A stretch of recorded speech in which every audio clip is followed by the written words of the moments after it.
معاشرت کی جان نہیں بنایا، آرام گاہ نہیں بنایا، ہمیشہ رہنے کی جگہ نہیں بنائی، بلکہ یہ دنیا ہمارے لیے ایک امتحان گاہ ہے، ایک آزمائش گاہ ہے۔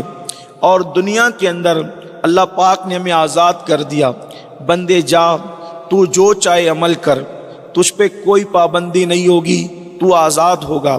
اچھا کرے گا تو بھی تیرے ہاتھ تیرا ساتھ دیں گے، برا کرے گا تو بھی تیرے ہاتھ اور پیر تیرا ساتھ دیں گے۔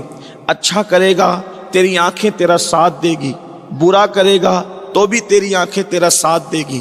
ایسا نہیں ہوگا کہ آنکھیں میں نے دی ہے، اچھا کرے گا تو آنکھیں ساتھ دے گی، برا کرے گا تو آنکھیں بند ہو جائے گی۔ ایسا نہیں، میں تجھے اختیار دیتا ہوں، لیکن ہاں یہ ضرور ہے کہ جب تو دنیا کے اندر میرے دیے ہوئے اعضاء کا استعمال کرنا تو ساتھ ہی ساتھ تو اس کو ذہن میں رکھنا کہ تو دنیا میں جو کرے گا رات کی تاریکی میں کر لے، دن کے اجالے میں کر لے، صبح کر، شام کر، چھپ کے کر، سب کے سامنے کر، ایک دن ایسا میدان سجاؤں گا جسے میدان محشر کہا جائے گا، اور اس دن تجھے اپنی عدالت میں کھڑا رکھوں گا، اور عدالت میں کھڑا رکھ کر میں تجھ سے خود پوچھوں گا، میں تجھ سے خود سوال کروں گا۔ قرآن کہتا ہے اس منظر کو بیان کرتے ہوئے، مالک یوم الدین، وہ روز جزا کا مالک ہے۔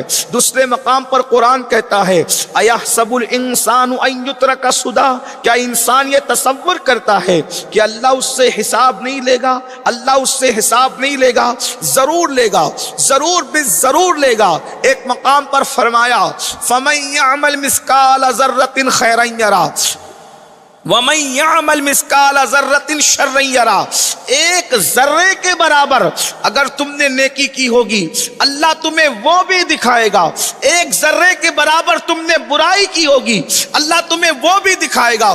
تھوڑی دیر یہاں ٹھہر کر ہم سوچیں، اللہ اکبر، ذرا توجہ کریں، ذرا غور کریں اور پھر فکر کریں۔ اللہ اکبر، روزی کے معاملے میں انسان پریشان ہے تو اللہ فرماتا ہے روزی کے معاملے میں فکر کرنے والے فکر مت کر، میں تیرا مددگار ہوں، میں تیرا رزاق ہوں۔ بچوں کے معاملے میں انسان فکر مند ہے تو اللہ رب العزت فرماتا ہے میرے بندے اولاد کے بارے میں فکر مت کر، میں تجھے بھی کھلاؤں گا، تیری اولاد کو بھی کھلاؤں گا، تجھے بھی پالوں گا، تیری اولاد کو بھی پالوں گا۔ گھر کے بارے میں فکر کرتا انسان، اللہ فرماتا ہے اپنے معاملات میں فکر مت کر بلکہ سارے معاملات مجھے سونپ دے، میں تیرے معاملات کا نگہبان ہوں۔ وَأُفَوِّضُ أَمْرِي إِلَى اللَّهِ إِنَّ اللَّهَ بَصِيرٌ بِالْعِبَادِ۔ اللہ رب العزت کی بارگاہ میں اس کا قرآن خود ہمیں سکھا رہا ہے۔ اللہ فرماتا ہے کہہ دو کہ ہم نے اپنے سارے کام اللہ کو سونپ دیے۔ اللہ اکبر، توجہ فرمائیں، روزی کے معاملے میں مددگار اللہ، اولاد کے معاملے میں مددگار اللہ، مکان کے معاملے میں مددگار اللہ، دکان کے معاملے میں مددگار اللہ، ہر معاملے میں مددگار اللہ۔ لیکن اب سوچو تو صحیح، روزی کی تکلیف ہے، مدد کا وعدہ ہے، معاملات ہیں، بیماریاں ہیں، مدد کا وعدہ ہے، ہر جگہ اس کی مدد ہے، لیکن مدد کرنے والا، توجہ کرنا، غور کرنا، اور جہاں تک قرآن پہنچانا چاہتا ہے، جہاں تک احادیث پہنچانا چاہتی ہے، جہاں تک بزرگان دین نے ہمیں فکر دی ہے، ذرا توجہ کرنا، ہر معاملے میں مدد کرنے والا اگر حساب لینے لگے تو اس وقت تو پھر کون مدد کرے گا، امداد کون کرے گا؟ ذرا توجہ کرنا، ہر معاملے میں پھنسو تو مدد اللہ کرتا ہے، اور جب اللہ ہی حساب لینے لگے تو اب کون مددگار ہوگا، امداد کرنے والا کون ہوگا؟ اور اللہ اکبر، ہر معاملے میں اللہ کہہ رہا ہے فکر مت کر، میں ہوں، میں تیری مدد کروں گا۔ لیکن جب محشر کا معاملہ آتا ہے تو اللہ یہ نہیں کہتا فکر مت کر، اللہ کہتا ہے فکر کر، اللہ کہتا ہے فکر کر۔ کیسی فکر کر؟ قرآن کہتا ہے وَلْتَنْظُرْ نَفْسٌ مَّا قَدَّمَتْ لِغَدٍ۔ اے ایمان والو، میدان محشر کی فکر کرو کہ اس دن کے لیے تم نے کیا روانہ کیا، اس دن کے لیے تم نے کیا بھیجا. اللہ اکبر. میرے پیارے آقا علیہ الصلوۃ و تسلیم کے پیارے دیوانوں, ذرا غور تو کرو, ذرا سوچو تو صحیح. حساب اللہ لے گا, کوئی فرشتہ حساب نہیں لے گا. اللہ اکبر. کوئی نبی اور رسول ہمارا حساب نہیں لیں گے, اولیاء اور صحابہ ہمارا حساب نہیں لیں گے. حساب لینا کس نے ہے؟ اللہ نے. اور پھر سوچو وہ کتنا دانا ہے. ذرا غور تو کرو مسلمانوں, اگر وہ ہماری نمازوں کے بارے میں پوچھ لے, یعنی ہماری نیکیوں کے بارے میں پوچھ لے, ہم اللہ کو نیکیوں کا جواب نہیں دے سکتے. جب وہ ہمارے گناہوں کے بارے میں پوچھے گا ہم اس کو کیسے جواب دیں گے؟ تھوڑا تصور کرو, اگر پیر ہمارے گناہ کے بارے میں پوچھ لے تو ہمارا سر جھک جاتا ہے, ہم پیر کو جواب نہیں دے سکتے. ابا پوچھ لے گناہ کے اور غلطیوں کے بارے میں, ہم ان کو جواب نہیں دے سکتے. استاد پوچھ لے گناہ کے بارے میں, استاد کو جواب نہیں دے سکتے. اللہ کو کیسے جواب دیں گے؟ اور وہ دن ضرور آنا ہے جس کو محشر کہتے ہیں. اللہ فرماتا ہے اس دن کے لیے کیا بھیج رہے ہو, فکر کرو. اس دن کے لیے کیا بھیج رہے ہو, غور کرو. اب مجھے بتاؤ میرے آقا صلی اللہ علیہ وآلہ وسلم کے دیوانوں اور پونا قرب جوار سے آنے والوں, ذرا توجہ تو کرو. ہم نے آخرت کے لیے کیا روانہ کیا, کیا بھیجا, اور اللہ پوچھے گا. اور اللہ اکبر, کوئی یہ کہنے کی طاقت زبان میں کہاں سے لائے گا کہ اللہ میں نے رات کی تاریکیوں میں زنا کیا تھا. ذرا سوچو تو صحیح. زنا کرنے والے جوانوں سے پوچھتا ہوں, ذرا توجہ تو کرو. پوچھنے والا اللہ ہے, اللہ. اور اللہ کے سامنے یہ کہے گا کہ میں نے زنا کیا تھا, نہ تو کہہ نہیں سکے گا, نہ نہیں کہہ سکے گا. جو کیا تھا ہاں کہنا پڑے گا. بلکہ اللہ اکبر, قرآن کہتا ہے, قرآن جو کچھ کر رہے ہو دائیں بائیں فرشتے لکھ رہے ہیں, اور یہ دفتر تمہارے ہاتھ میں تھمائے جائیں گے. تھوڑی دیر کے لیے تصور کرو, اگر مسلمان ہو تو تمہارے نبی کا فرمان ہے, اگر مومن ہو تو تمہارے سچے رسول کا فرمان ہے, اگر ایمان والے ہو قرآن پکار پکار کر کہہ رہا ہے کہ گناہ کرنے والوں تمہارے ہاتھوں میں تمہارے اعمال کے دفاتر پیش کیے جائیں گے. اور اللہ فرمائے گا اقرا کتابک, پڑھ تیرے نام اعمال کو. کیا پڑھو گے؟ عورتوں پہ پاپ کی نظر ڈالی تھی, اللہ کی بارگاہ میں پڑھ سکو گے؟ زنا کیا تھا, اللہ کی بارگاہ میں پڑھ سکو گے؟ گانے سنے تھے کانوں میں ایئر فون لگا کے, اللہ کی بارگاہ میں پڑھ سکو گے؟ اللہ اکبر, اللہ اکبر. افیئر کے معاملات کیے تھے, اللہ کی بارگاہ میں پڑھ سکو گے؟ نشے میں دھت رہتے تھے, اللہ کی بارگاہ میں پڑھ سکو گے؟ شراب پیتے تھے, اللہ کی بارگاہ میں پڑھ سکو گے؟ نشے کی دوائیں لیتے تھے, اللہ کی بارگاہ میں پڑھ سکو گے؟ چھپ چھپ کر جو وہ سود کے اور بیاج کے دھندے کرتے تھے, وہ سود اور بیاج جس کے بارے میں اللہ کے رسول نے فرمایا کہ سود کا ایک لقمہ کھانا اور ماں کے ساتھ 36 مرتبہ زنا کرنا دونوں برابر کام ہے.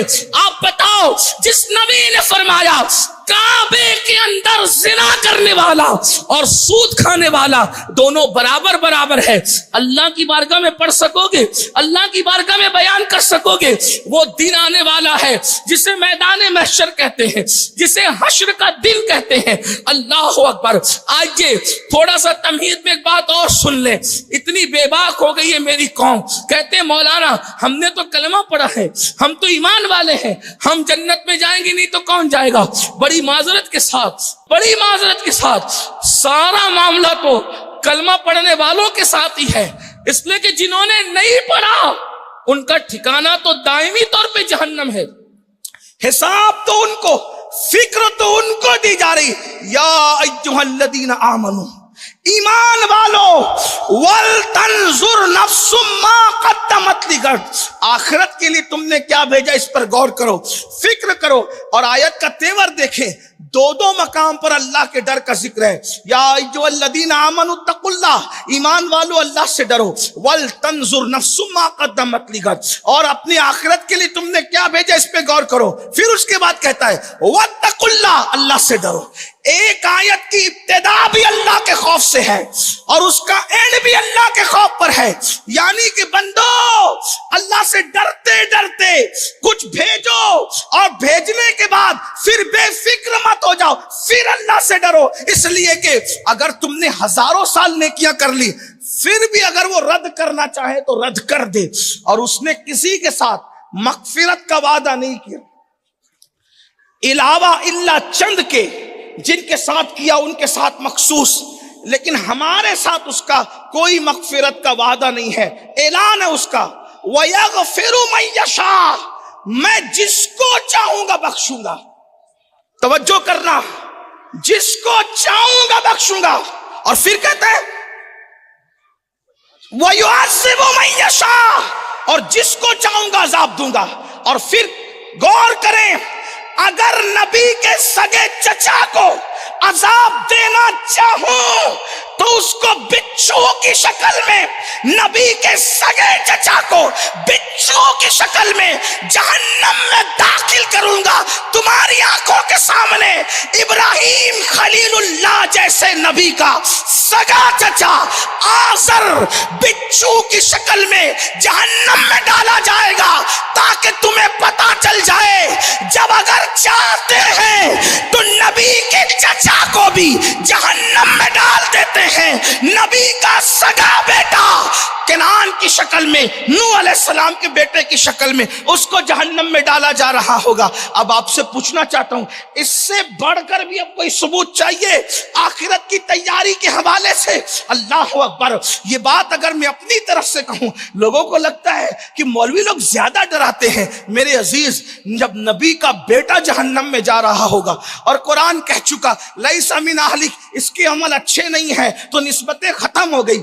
جب نبی کا بیٹا ہونے کی نسبت برے اعمال کی وجہ سے ختم ہو سکتی ہے تو پیری مریدی کی نسبت کیوں نہیں ختم ہو سکتی؟ کتنی مضبوط نسبتوں کی بات کرتے ہیں. نسبت نسب کا جب خاتمہ ہو سکتا ہے تو نسبت وعدے کا خاتمہ کیوں نہیں ہو سکتا؟ اللہ اکبر.